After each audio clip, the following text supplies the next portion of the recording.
Eh bien salut tout le monde, j'espère que vous allez bien.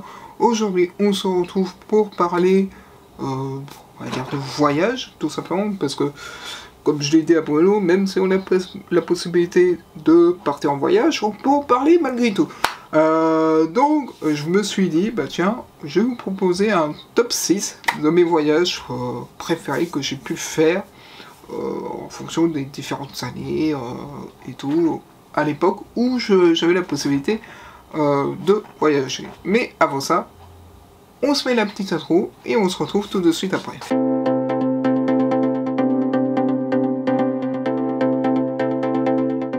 Donc, comme disait, on va parler de ces voyages. Donc en numéro 6, on attaque le vif du sujet, ça va être Avignon.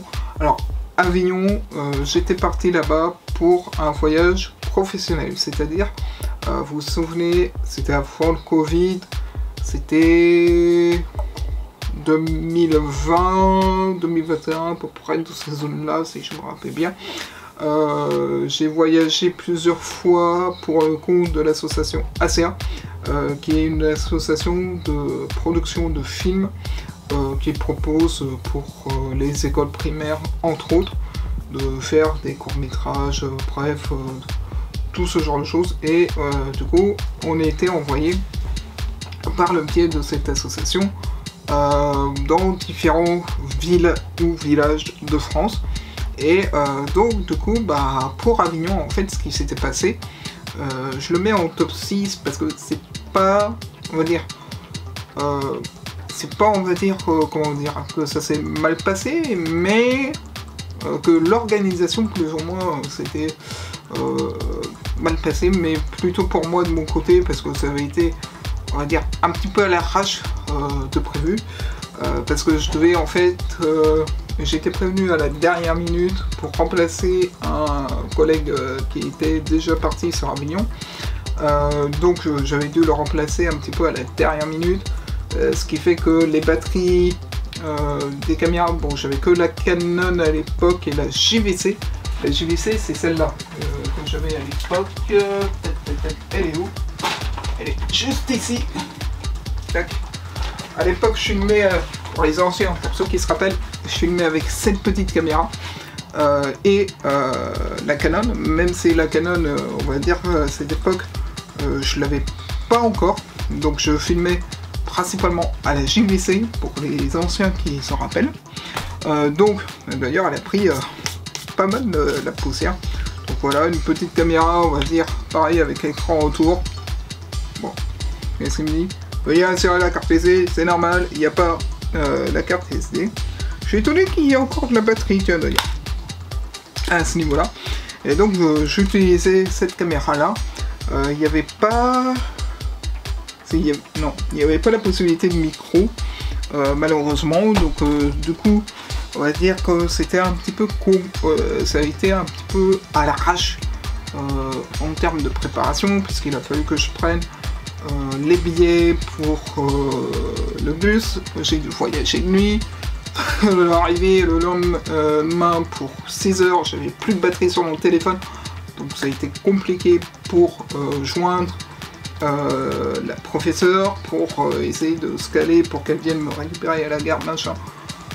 Un vrai bordel, mais le tournage en soi s'est bien passé. J'ai réussi à faire le tournage comme j'ai pu avec les moyens du bord, parce que j'avais pas de trépied non plus. Comme j'ai dit, j'avais juste la JVC. Trépied, à la limite j'en avais peut-être un. Moi je devais en avoir un à l'époque encore. Je sais plus, à force j'avais eu tellement de matos que je m'en souviens plus. Mais du coup, à cause de tout ces problématiques, etc., c'est pour ça que je le mets à la 6ème place, tout simplement. 5ème place, on va passer au numéro 5. 5ème place, je mets également un voyage extrascolaire, dans le sens où, on va dire, c'est extrascolaire et compagnie, mais du coup voilà, je le mets en 5ème place parce que, on va dire, ça me tient à cœur. C'était le fait d'être parti en Italie. Bon, c'était, on était parti sur Rome, je crois, c'était en 6ème, bref, ça date Mathusalem, j'ai envie de dire, mais du coup voilà, vu que c'était le premier pays européen que je visitais avec l'établissement, donc c'est pour ça que je mets dans ce top 5, enfin dans ce top 6, le voyage en Italie. Même si on va dire que le voyage en Italie ne m'a pas laissé plus de souvenirs que ça.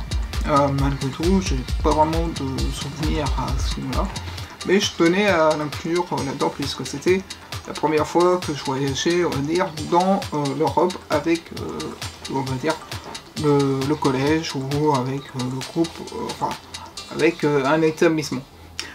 Numéro 4, je vais mettre également, là on retourne sur les voyages pro, c'était mon premier voyage professionnel avec ACA et mon premier voyage pro tout simplement, donc pour ça que je le mets là-dedans, je pouvais pas le mettre. Toujours premier voyage filmé avec la petite GVC, j'avais pas la Canon à l'époque, c'est beaucoup plus tard que je l'ai eu, mais du coup voilà, je la mets en numéro 4 parce que c'était vraiment le tout premier voyage que je faisais pour du pro, c'est-à-dire que premier voyage où j'étais rémunéré pour aller faire une putain de vidéo dans une autre ville, dans un autre coin de la France que sur Champigny, et ça fait du bien. On se disait enfin le travail paye quoi. J'ai envie de dire à ce niveau-là. Donc pour ça que je mets Rouen en top 4 de mes voyages. Top 2, non, top 3, pardon. Je mets Thomont-les-Bains, toujours avec ACA, mais on va dire, je le mets là, dans plusieurs sens. Déjà, de premier sens, c'était le deuxième voyage solo pro que je faisais, puisque Avignon c'était pro, mais je le faisais solo. Rouen ça a été pro, mais c'était avec, comment il s'appelle? J'ai oublié son nom, c'était... ça me reviendra peut-être plus tard, je le mettrai en description, mais c'était avec la personne qui gérait ACA, et donc du coup voilà pourquoi là c'était vraiment le deuxième voyage pro solo que je faisais avec Thomont-les-Bains, et surtout ce qui m'a plu c'est dans l'organisation et dû au fait que j'avais pu filmer une voyage à la fois pro et une voyage perso, et sur ce voyage là je crois bien que j'avais la Canon à ce moment là, par rapport aux deux autres d'avant j'avais la Canon, donc j'avais pu mettre mon équipement vraiment professionnel, m'organiser à ma façon.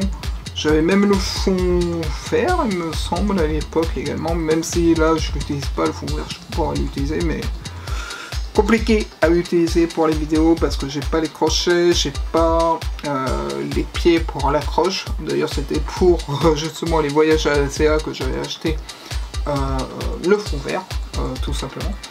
On va passer maintenant au numéro 2 des voyages que j'ai aimé faire. Et là encore, on revient sur un voyage extra-scolaire. Enfin, c'était pas vraiment extra-scolaire, c'était plutôt colonies de vacances et compagnie. Mais qui restait dans la partie scolaire également.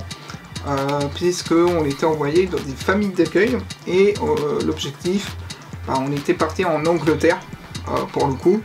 Et c'était en Cornouailles qu'on était parti. Et je le mets parce que si vous voulez, je suis parti plusieurs fois là-bas et il s'est passé ces trucs de dinguerie. C'est comme une fois où j'ai réussi à me paumer là-bas, parce que vraiment, quand tu connais pas un pays, c'est normal que tu te paumes. Je vais réussir à me paumer en rentrant des courses, alors que c'était vraiment que de la ligne droite plus ou moins avec le bus et tout. J'avais réussi à me paumer, mais c'est parce que j'étais crevé, j'avais pas fait gaffe à l'arrêt, donc j'avais réussi à me paumer, mais bon après voilà, il y a eu une autre fois où bien sûr j'avais dû prendre l'avion parce que j'avais pas les papiers lors de l'embarquement, donc du coup voilà, c'est aussi pour ça que je mets l'Angleterre en voyage numéro 2. Et en top 1, là on va passer à un plutôt un contexte familial, principalement, dans le sens où vous avez vu, comme souvent chaque année, même si ça n'a pas été véridique encore pour cette année, je pars le plus souvent en Bretagne pour aller voir la famille, notamment à Saint-Brieuc. Et de manière, je vous avais fait toute une série de vlogs sur Saint-Brieuc. Et du coup, je le mets en top 1, d'une part parce que c'est personnel, mais surtout aussi, d'autre part parce que, on va dire, Saint-Brieuc, c'est une ville que j'aime bien, même s'il y a des travaux pas autant qu'à Champigny actuellement, mais dans le sens, dans le cadre de l'environnement. C'est-à-dire qu'on a tout de même deux mers, l'une enfin à côté de Saint-Brieuc. On a les Rosaires, on a la plage Saint-Martin également à ce niveau-là. Donc c'est en partie pour ça que je mets Saint-Brieuc à ce niveau-là, pour son climat, parce que je peux vous dire que quand on revient sur Champigny et qu'on est parti à Saint-Brieuc, on sent la différence. Je sais plus, il y a eu une année, j'avais dit à mes parents quand j'étais revenu solo de Saint-Brieuc, quand j'étais revenu, j'avais senti la différence de qualité d'air entre Saint-Brieuc et Champigny. Là, actuellement, ça me le fait plus, bon, parce que je suis habitué à l'air de Champigny, mais à Saint-Brieuc, quand j'étais revenu, j'ai eu tout de suite, pas des hauts le cœur, mais presque en revenant à Champigny, à cause de la pollution d'air, tout simplement. Et c'est là où on voit la différence quand on est près de la mer et quand on est en milieu urbain. C'est-à-dire que, je sais pas si ça vous le fait, mais moi en tout cas c'est ce qui m'est arrivé, c'est je sentais grandement la pollution à Champigny. Même si là actuellement ça s'est calmé, vu qu'on est à nouveau habitué, mais à cette époque ça me l'avait fait. D'autre part, en dehors du fait de l'environnement, qui est les deux mers à côté de Saint-Brieuc, donc la plage, enfin les deux mers, les deux plages à côté de Saint-Brieuc, devrais-je dire, je mets Saint-Brieuc dans le sens aussi qu'économiquement, on va dire, c'est assez abordable, contrairement à d'autres départs en France, c'est assez abordable, et de manière générale, la Bretagne a toujours été abordable, même en pleine saison. Troisièmement, ce qui me plaît pour aller là-bas, c'est surtout le jardin de grand-père. Ça, je kiffe y aller, malgré tout. Et du coup, voilà un petit peu mon top de mes différents voyages.